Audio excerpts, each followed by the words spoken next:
রঙ্গনা সিনেমার আপডেট দেওয়ার পরও আরাফাত হোসেন রেগে গেলেন কেন? কিছুদিন আগেই জানিয়েছিলেন রঙ্গনা সিনেমার আপডেট।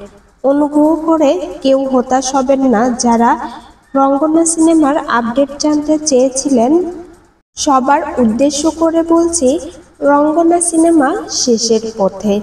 ইনশাআল্লাহ ভালো কিছুই হবে, শুধুমাত্র একটু ভরসা রাখুন। ভালো থাকবেন সবাই, এমনটাই পোস্ট জুড়ে সঙ্গে বেশ কিছু রঙ্গনা সিনেমার ছবি জুড়ে দিয়েছিলেন আরাফাত হোসেন। তারপরেই শাবনূর আবারও একটি স্ট্যাটাস দিয়ে বলেছিলেন, আমার থেকে কোনো কিছু আপডেট না আসলে রঙ্গনা সিনেমা নিয়ে আপনারা গুজব ছড়াবেন না, এমনটাই জানিয়েছিলেন শাবনূর।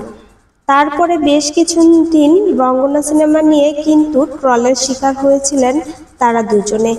এবার আরাফাত হোসেন রেগে গিয়ে একটি পোস্ট করলেন, রাগ আর ঝড় সমান, তুমি শান্ত হলেই বুঝবে কত ক্ষতি হয়েছে, এমনটাই স্ট্যাটাস দিয়েছেন আরাফাত হোসেন।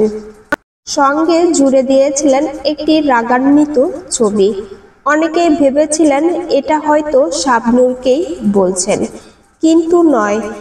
সে কথা উড়িয়ে দিয়ে এবার আরাফাত হোসেন শেয়ার করলেন শাবনূরের ছবি।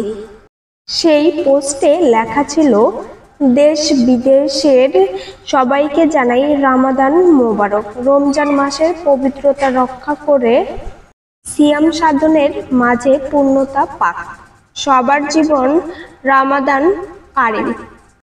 তবে আবারও স্ট্যাটাস দিয়েছেন আরাফাত হোসেন, কি খুঁজছো আপন মানুষ, আকাশের দিকে তাকাও, আল্লাহ ছাড়া কাউকে খুঁজে পাবে না, এমনটাই জানিয়েছেন তিনি।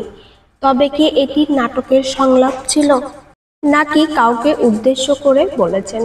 শাবনূরকে এই লুকে দারুণ লাগছিল। বিনোদন জগতের আপডেট পেতে আমাদের ফেসবুক পেজটি ফলো দিবেন এবং ইউটিউব চ্যানেলটি সাবস্ক্রাইব করতে ভুলবেন না। ভিডিওটি লাইক, কমেন্ট, শেয়ার করবেন।